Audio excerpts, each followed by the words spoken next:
Welcome to my channel. आज मैं बनाने जा रही हूँ स्टफ मैंगो पिकल।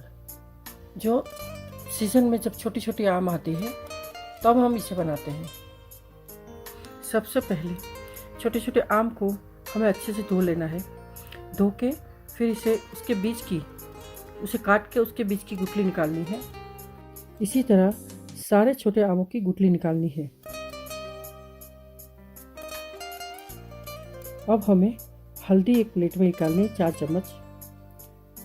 चम्मच नमक निकालना है और दोनों को मिला के अच्छी तरह से मिला के फिर इस कच्चे आमों के अंदर बराबर भरना है।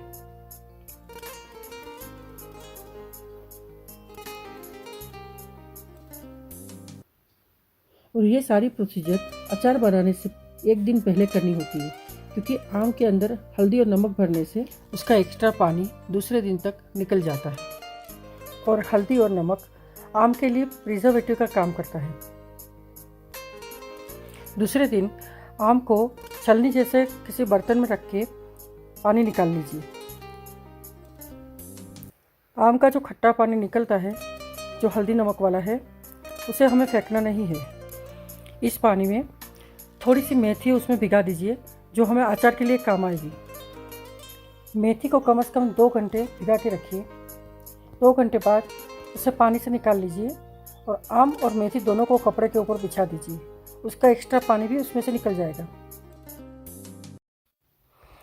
इसके बाद हमें राई और मेथी के जो कुरिया बोलते हैं, वो जो हाफ पीसे हुए रहते हैं कोर्स पाउडर, उसी को हमने मिक्सी में थोड़ा सा और पीसना है। अब साथ ही में सरसों का तेल गरम करने के लिए रख दीजिए। थोड़ा सा धुआं निकले तब तक गरम करना है।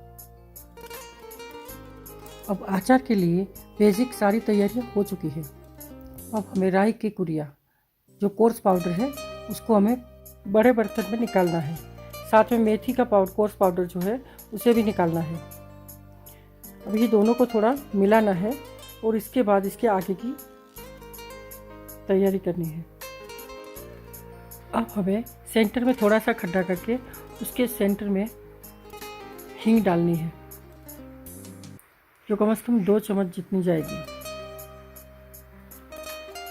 हींग अच्छी खुशबू वाली होनी चाहिए, तभी अचार अच्छा लगता है।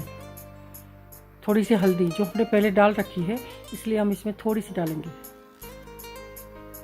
अब वो जो हमने सरसों का तेल गरम किया था बराबर, उसी को इसके अंदर डालना है।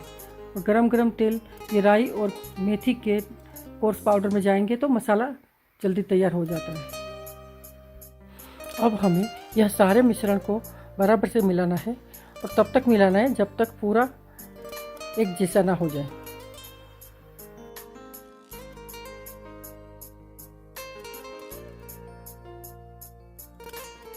अब इसी टाइम हमें लाल मिर्च भी डालनी है। जो तीखी होती है वही हम अचार में डालते हैं, लेकिन जो तीखा नहीं खा सकते वो कश्मीरी मिर्च डाल सकते हैं। और इसे बराबर से धीरे धीरे करके मिलाना है। थोड़ी सी सौंफ भी उसमें जाती है, वो भी डालनी है। ये बराबर से मिल जाए, उसके बाद हमें स्टफिंग करनी है आम के अंदर। नमक हमने पहले भरने के टाइम स्टफिंग के टाइम डाल रखा था, इसलिए अभी हम थोड़ा सा नमक फिर से डालेंगे। ये सारी चीज़ें बराबर मिलानी है।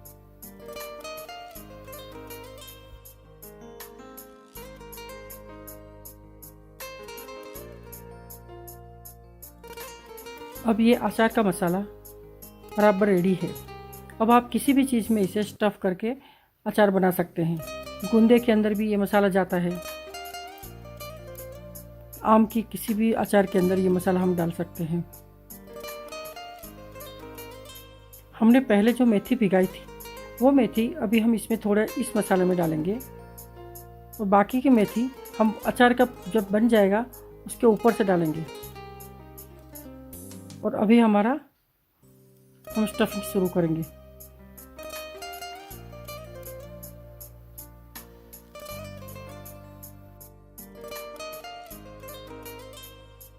इस तरह हम सारे आम को बराबर भर लेंगे, पूरा स्टफ़ कर लेंगे। ये मसाला मैंने आधा किलो आम के हिसाब से बनाया है। अगर आप ज़्यादा बना रहे हो तो इसका प्रोपोर्शन इस हिसाब से बढ़ाना पड़ेगा। ये आम हमें पूरे स्टफ़ हो जाए उसके बाद उसे ऐसे ही छोड़ देना है एक रात के लिए। दूसरे दिन सुबह आप सरसों का तेल गरम करके उसके अंदर हमें डालना है, अचार के अंदर डालना है और एक कांच के बर्तन में, कांच की बोतल के अंदर इसे भर के रखना है। और ध्यान रहे ये अचार बनाते समय या भरते समय भी कहीं भी पानी नहीं लगना चाहिए या पानी के छींटे भी नहीं उड़ने चाहिए, नहीं तो अचार ख़राब हो जाता है। इसीलिए हमें बहुत साफ़ सुथरे तरीके से आराम से ये काम करना चाहिए। और ध्यान रहे तेल जब डालते हैं तो वैसे फिर से गर्म ही करके, ठंडा करके ही इसमें डालना है, नहीं तो अचार ख़राब हो जाता है। आप भी इस तरह अचार बनाएंगे तो ज़रूर अच्छा बनेगा। आपको मेरा अचार बनाने का तरीका कैसा लगा वो ज़रूर बताइएगा और मेरी चैनल को लाइक, शेयर और सब्सक्राइब कीजिएगा। तो फिर मिलते हैं नेक्स्ट वीडियो में नई रेसिपी के साथ।